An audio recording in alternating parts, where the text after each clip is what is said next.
illegal immigrants se tamuna su yamna marik sumba wafam sing thambiri masiga nainabasde hek nungaina ba illegal immigrants se leptana Manipur da sangakpaduna Manipur gi leijariba mahausa gi film kaitharakpa aduga tongan ba khoigi ayet apan pirakpa gi marak asida asigumba khoigi Sandel district gi Molcham police station gi jurisdiction da konba changpon kungi border pillar number 67 amsong 68 ki marakta khaba border fencing se tamo masi amangata thome masi koi kakthalame masi thugairame masi sidome haibagi wafam si tamo masina ekoi yamna achobe alarming amani masina tonga ba international gi oiba tonga ba India wa madagi Manipur da India da akhoi Nyong gi wang mada mi kya ama changshillakpasi masi su achoba akhoi saruk ama oigedori bani masi yamna section da gi mong ama oi tamo kayen thamine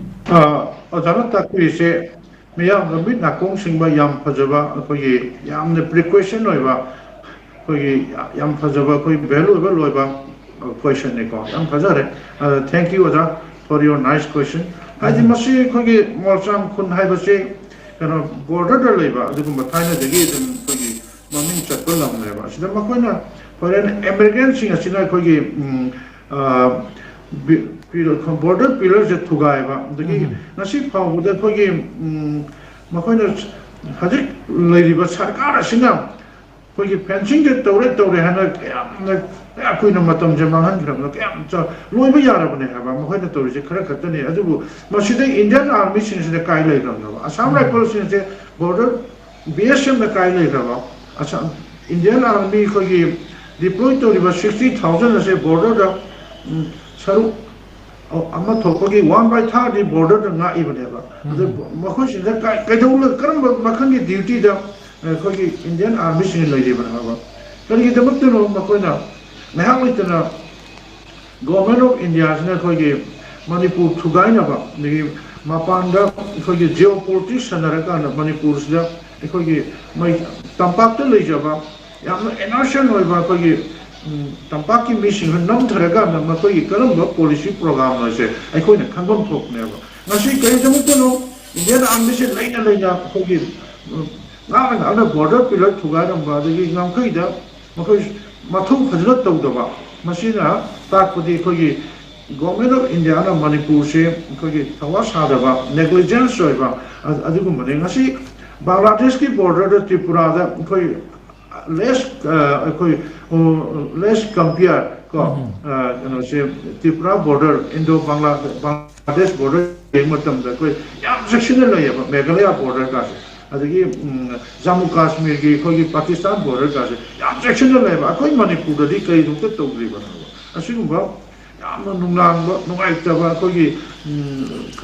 Manipur India government of India central government neglect nothing around the Teva. Makoina sport administration to the Badigi law say later with the king see government of Indiana Piriba Indian constitution of Piriba law say Makom Chana Sijin Nadaba fundamental rights citizens, Indian citizens are fundamental rights.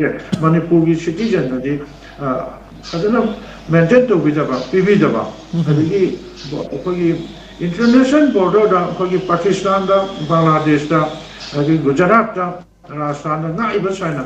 Not with the king, I see, Arunachal Pradesh, army deployed or not ever. The Manipur declared to not even. Sigumba.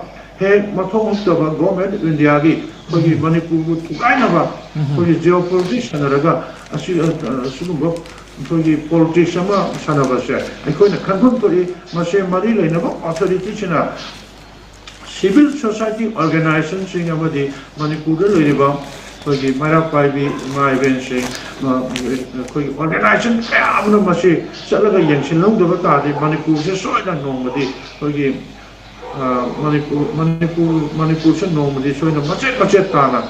So you might have a group say, Malayam gi Kongur the gate, like how the game, Malayam Tampatachi the game, Manti, we are with people in the lady.